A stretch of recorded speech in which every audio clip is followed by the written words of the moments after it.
Adaptive query optimization overview. Okay, we're going to look at a number of things in here. The adaptive plans, how we can change the join method, how with the adaptive join method we'll do a little example, display the default, and then we'll come back and look at the last two after that. So we've had a very brief overview in the previous chapter on the adaptive query optimization. Okay, now we're going to review a little bit of that and get into some newer, more detailed description of it.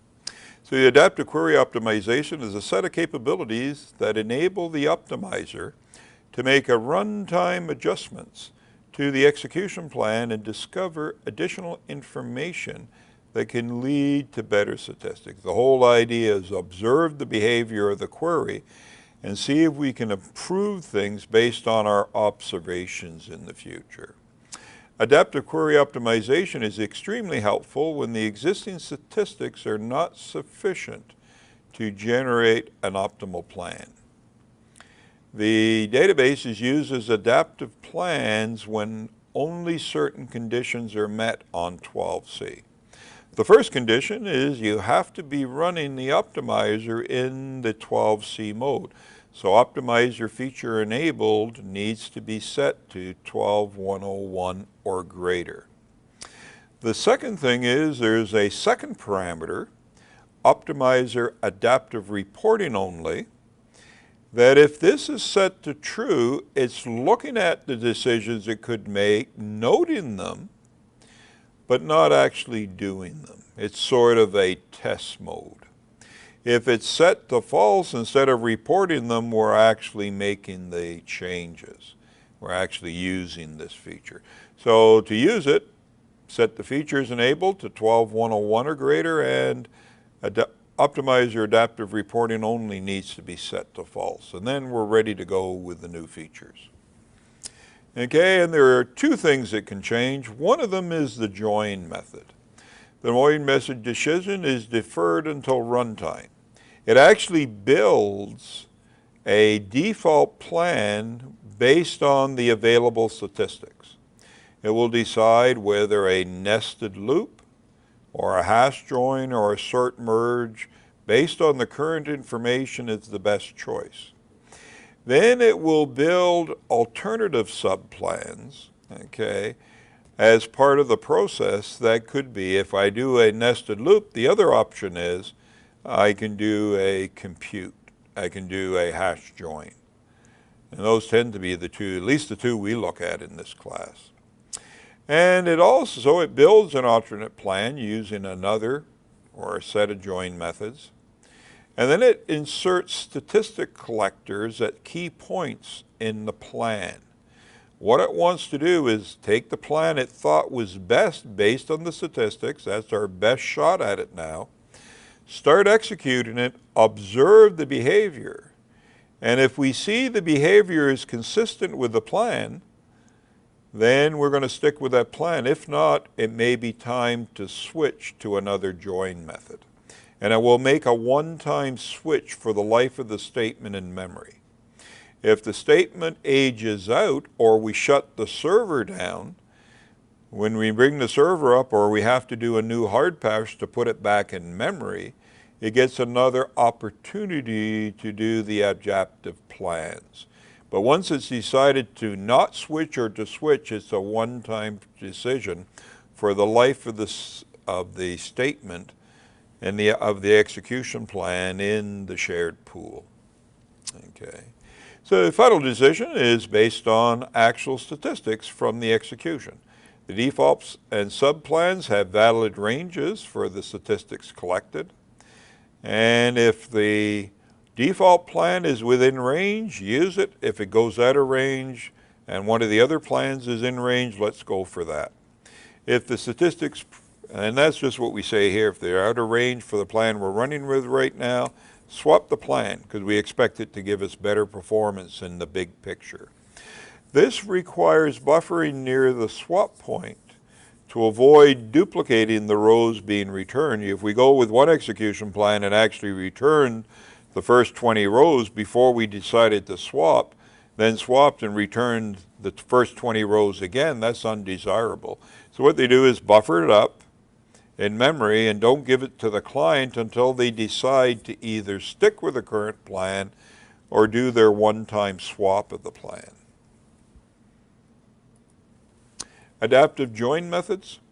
So this was a little example. This query, we're going to join two tables together using an equal join using the old Oracle syntax with a couple of filters on it.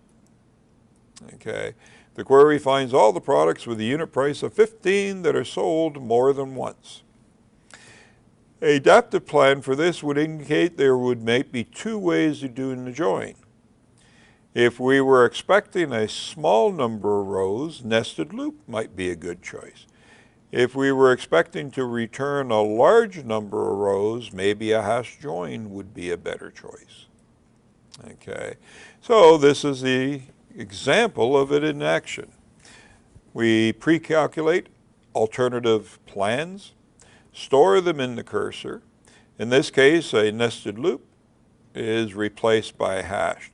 We go in and took our best shot at doing it, decided the nested loop, but our alternate plan was to do a hash join. We start running it, okay, with our nested loop that we thought was the good one based on the statistics we had. The valid range for the nested loop is if we return 1 to 100 rows. If we're going to get more than 100 rows, maybe we should switch to a hash join. So we run the plan, monitor it, and if we discover it's returning more rows than we expected, we'll do a one-time switch to the hash join to allow us to join the two rows. But we won't duplicate the rows to the client. That would be undesirable. So we had to buffer it to avoid doing that. So how do we find out if it actually has changed or not? Well, if we do an explain plan right now for a statement in memory, it will show you what the optimizer believes is the best plan to use based on the statistics. So what we did is we did a plan for this one, and it said nested loops was the right plan, okay, to join these two tables together. Then what we do is actually execute it and let it run to completion and then dump it out of memory to see if the plan changed. If the plan has changed, it did a one-time change. So originally we said nested loops. When we dump it after it's run, it said I did a hash join. What that means is it did a one-time change of the execution plan. If it showed nested loop still, it said it thought it was the best plan and the runtime statistics confirmed that, so it saw no need. And even if it doesn't switch, it says I finally determined the plan I'm going to use from now on.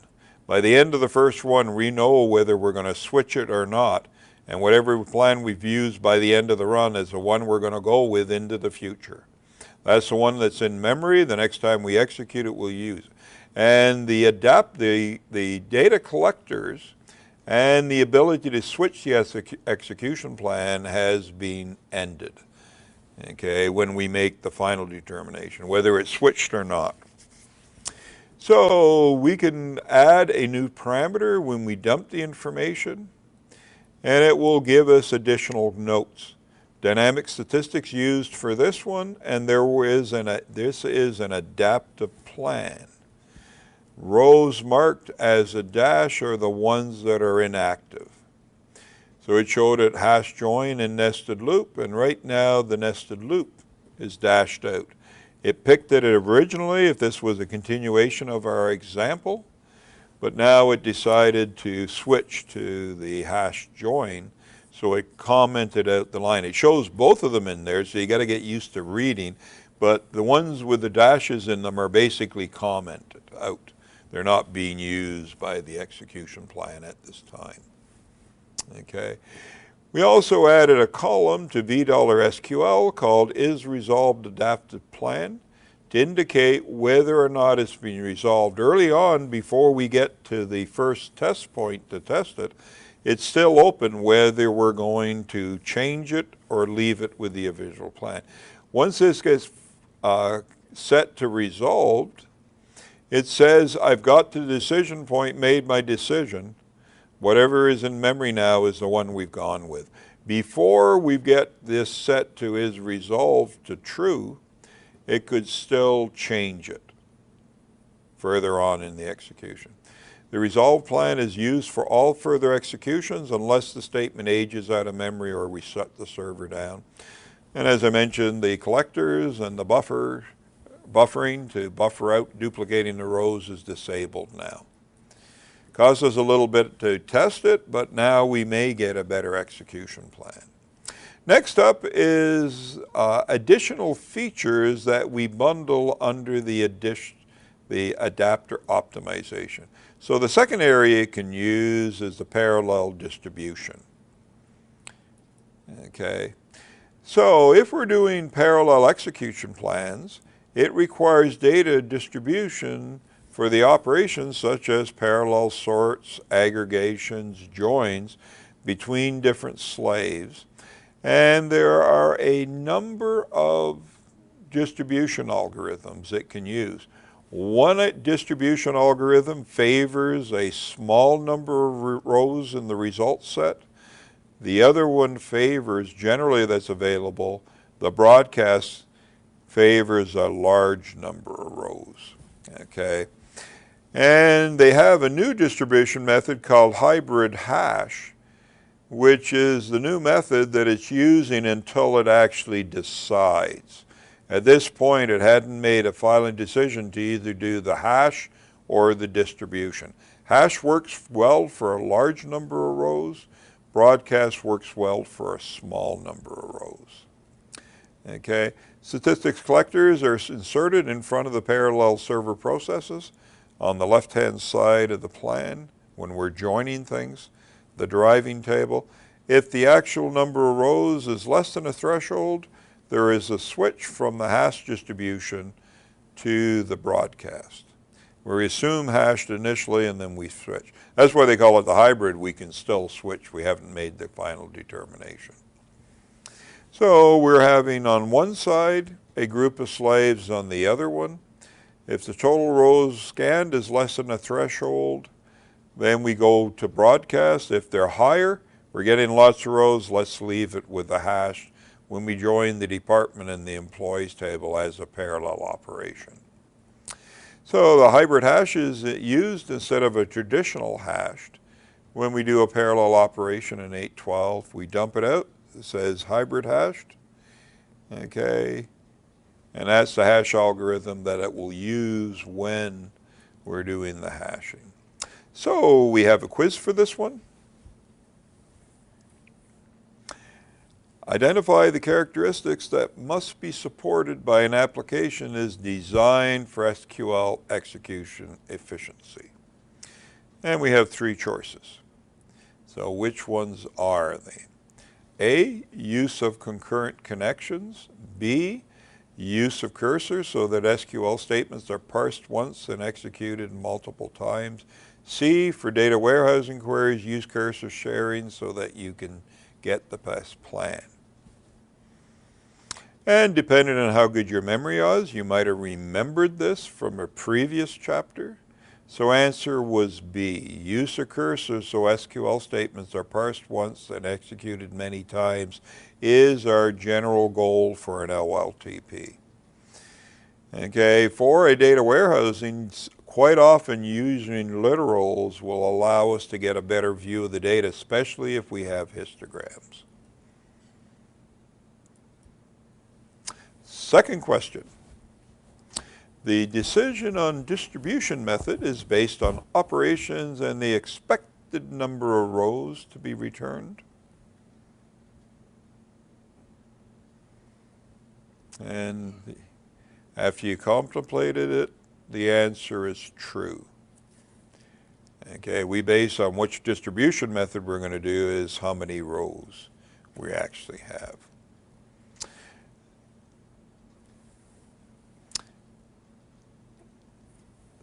Unfortunately, I went back again.